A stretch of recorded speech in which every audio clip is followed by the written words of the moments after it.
Hey everybody, welcome back to the Carryandcut YouTube channel. And if you're new here, I really do appreciate you stopping by and watching.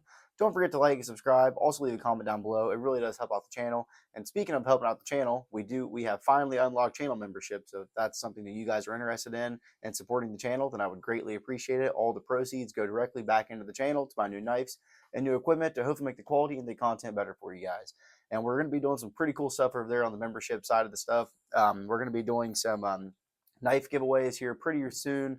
I know I have a pretty good giveaway coming up here for our 2,000 subscriber mark. So if you guys are not subscribed, make sure you do hit that subscribe button and hopefully get you entered into that giveaway. So we got a couple pretty cool knives and I'm really excited about it. So why don't we go ahead and get on into this? We're going to be doing a review of this Spyderco Ambitious. So this is a pretty cool little knife and it was sent in to us by our good buddy Jimmie Crowe. So Jimmie Crowe, really do appreciate it, man. Can't say enough good things about you. He's helped me out a whole lot in the past. He actually is working on a couple knives for me right now. So I got a pretty cool Spyderco Mule Team Spy 27 over at his house, and he's getting some handles put on it and doing some cool stuff to it. So I really do appreciate all the support that he shows me, and this channel would not be possible without cool people like him. So let's dive on into this thing. So the Spyderco Ambitious. So if you guys are somewhat familiar with the Chinese line of Spydercos, this is pretty reminiscent of the Spyderco Tenacious. It's actually, some would say, the little brother to that model, I guess you could say. It's pretty close in the overall shape. Of course, the size is going to be different. This is a pretty small offering, I guess you could say. So it fits in my hand pretty well. I don't eat, I have a pretty, medium to large size hands, I guess.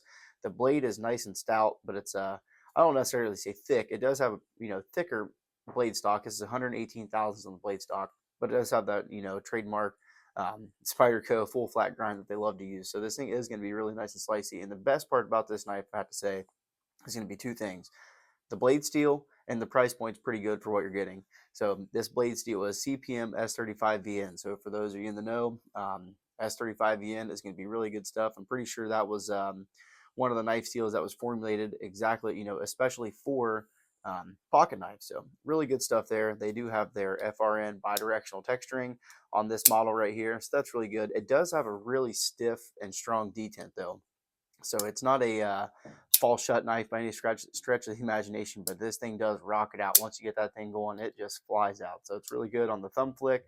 The reverse flick is somewhat iffy for me, but I can get the reverse index finger really easily on this one. We do have really good access to the lock bar, and I really do like this color of this FRN. Of course, the bidirectional texturing is going to be something that's really well known on all the lightweight models from Spyderco, and I guess you could kind of consider this one a lightweight model, even though it does have full length stainless steel liners on this thing, which is of course really nice. They are going to be have some weight relief inside. They're not really milled out, but they're punched out. You got punched out holes in there, so this is a really stout knife, I guess you could say, for someone that needs a smaller, easy carry. It's definitely not a 4-finger knife for me. It's more of a three finger design, but that's not a deal breaker for me by any stretch. I am somewhat of a fan of smaller knives here recently. I've kind of gotten into 3-inch and less. So there for a long time, 3 1/4 inch was my really go-to sweet spot, and I think it really still is. But I'm not scared of these small knives. I'd rather carry something this than like a 4.5 inch or even a 4-inch. Like something like the military too, that just seems like it'd be a little too big for me. Would be cool though to have one. Kind of getting off sidetrack, getting off topic here. So we do have really good access to the lock bar, really nice jimping on the actual lock bar itself. We have really good lockup on this thing. We do have the 4-way positional pocket clips. That's really nice for you lefties out there. Speaking of hardware, we have T8 in the pivot. Let's go and check that. T8 in the pivot. We have T6 all the way around. We do have a lanyard post, and we have some steel standoffs. We got the stop pin in there. Spyderco's spoon clip that a lot of people do not like, but it's still going to be very good. This will, take a deep carry clip, and I'm pretty sure the Shaman type clip would fit that one very well. So there's the Lynch Northwest deep carry clip right there, and I'm pretty sure that it would, any of these style with that the hole that goes through the lanyard loop, lanyard pin, whatever you want to call it, would work really well with this one. But yeah, so really stout, short little guy. Let's go ahead and do some overall specs of this thing. It does have a fairly small blade.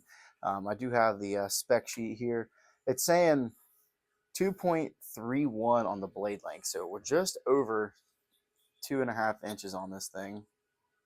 2 1/4, I mean, or yeah, 2 1/4. Which I guess it depends on where you actually measure it. If you're, the sharpened edge does go all the way back to the blade, so that's pretty cool. It's kind of hard to measure it right there, but we're getting, yeah, about 2 1/4, something like that. Let's go ahead and actually see if we can get a better type of measurement on that. Something around there, around that 2 1/4. I don't know, I'm getting like 2 point, a little over 2.3, something like that. But that's all the way sharpened length though, sharpened. So it's pretty cool. You know, they got this really nice jimping up here at the top of the blade, and your sharpened edge goes all the way down, even past that. So that is something you don't always see on Spydercos. See if I can give you somewhat of an example here. Of course, the choil, you know, your forward finger choil goes all the way up into here, has that real nice jimping on your PM2.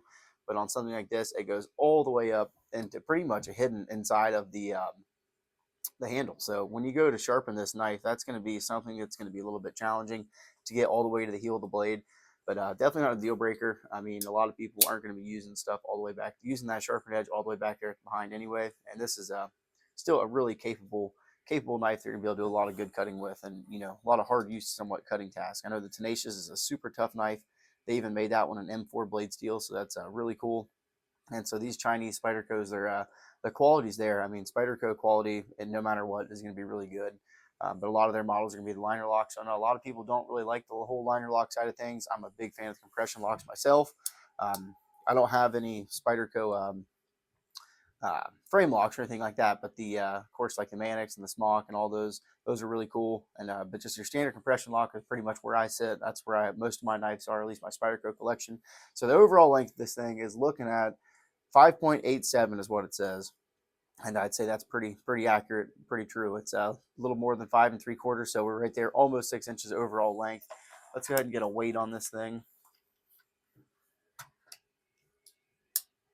Zero out the scale. All right, and we're looking at 2.8 ounces. So a you know, pretty good overall weight for what you're getting here. You know, the FRN handles really do help in that, but the full length steel liners do a really good job. Of course, we do have some weight relief, some holes punched out on there, which does make it really nice. Let's go ahead and do some overall, well, some size comparisons. How about that? This is up against the TRM Holy Nerd. So that is another small knife. If you guys know anything about that one, this knife is really, you know, thick though. For being so short in a small package, it's really nice. The blade is nice and thick. The handle gives you a really nice full feeling handle. You know, not something like the Leak, which is not necessarily a small knife, but it's really thin. You know, it doesn't take up a lot of pocket space, but it doesn't give you much of a purchase on your hand. You feel like you could really bear down on this thing and do a lot of good work. I guess there I kind of have a 4-finger grip on it, but you're really close to that sharpened edge. So that's just something you have to watch out for when you are carrying this knife. Don't get too carried away with getting up front. And a lot of people know the Spydercos do have those really nice generous front finger choils. So it's something you could get in trouble with.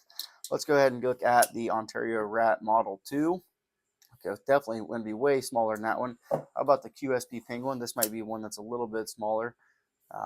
Speaking of Jimmie Crowe, that is a Jimmie Crowe custom right there that he made for me. So really cool. Definitely going to be smaller than that one.